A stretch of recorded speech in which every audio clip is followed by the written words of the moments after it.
Hello အားလုံးပဲမင်္ဂလာပါ Canva နေပြီးတော့ CV file ဘယ်လိုရေးမလဲဆိုတာရေးပြပါမယ်เนาะ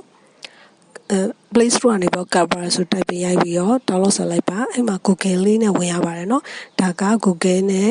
ဝင်ပြီးသားဖြစ် account ဖောက်ပြီးသားဖြစ်နေလို့ auto တော့ဝင်သွားလိမ့်မယ် account မဖောက်ရသေးရင်တော့ account ဖောက်ရပါမယ်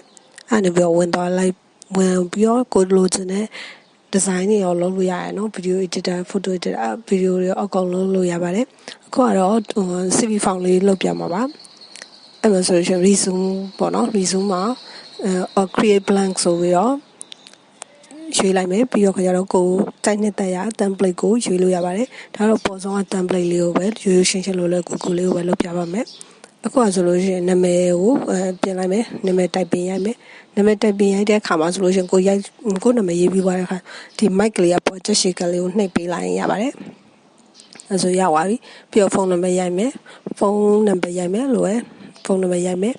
ချက်ပြီးကိုရေးချင်တာရေးပြီးသွားပြီဆိုလို့ရှိရင်ချက်ရှိကလေးကိုနှိပ်ပေးလိုက်ပါအဲ့လိုဆိုရပါပြီနောက်က Gmail ရိုက်မယ်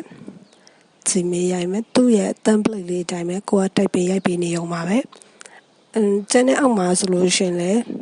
လောက်ငန်းတွေ့ကြုံနေခုနှစ်နဲ့ပေါ့နော်ဘယ်ကုမ္ပဏီမှာလဲဘာလုပ်ခဲ့ရလဲအဲ့လိုမျိုးလေးလည်းရိုက်သွားပြီးအောင်ပါပဲလိပ်စာနာမည်ဖုန်းနံပါတ် Gmail လိပ်စာပြီးတော့ about မြင်ရကြတော့ကိုယ့်ရဲ့လုပ်ငန်းတွေ့ကြုံမှုမူတည်ပြီးတော့ကိုယ့်အကြောင်းလေးကိုအတူချုံရေးပြပါတော့ဒါကတော့ sales and marketing အကြောင်းလေးကိုအတူချုံရေးပေးထားတာပါအဲ့လိုမျိုးလေးရေးပြီးတော့ကိုကဘယ် role လဲပေါ့နော်ကို role ပေါ်မူတည်ပြီးတော့ကိုအကြောင်းလေးကိုတူရှုံးလေးပဲရေးပေးပါ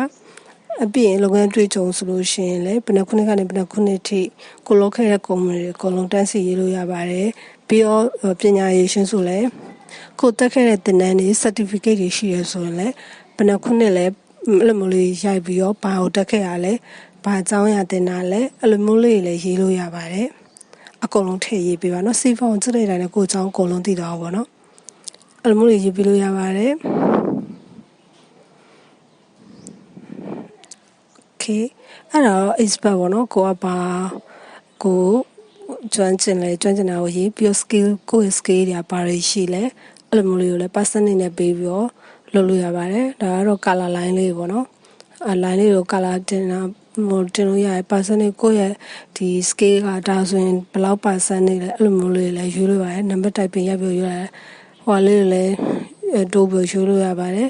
အဲ့လိုလေးရွေးပြီးဆိုပြီးသွားပြီအဲ့ဆိုတိုက်ပြင်ပြီးတော့တပုံထည့်မယ်တပုံကိုသူ့ရဲ့တပုံကို delete လုပ်လိုက်ပါပြီးတော့ကို gallery ကနေပြီးတော့ကိုစိတ်နှစ်တရားပုံလေးတွေကိုရွေးပါအပြကိန်းမှမဟုတ်ပါဘူး smart စလေးရိုက်ထားနောက်ခံပြောင်းလေးနဲ့အဲ့လိုမျိုးလေးရိုက်ထားတဲ့ဆိုလည်းအဆင်ပြေပါတယ်အဲ့လိုမျိုးလေးထည့်ပေးလိုက်ပါနော်အဲ့ဆိုရင်ဒါ download ဆွဲရပါတော့ download လေးဆွဲလိုက်ပြီဆိုလို့ရှိရင်ကိုဖုန်းထဲကိုရောက်သွားပါပြီ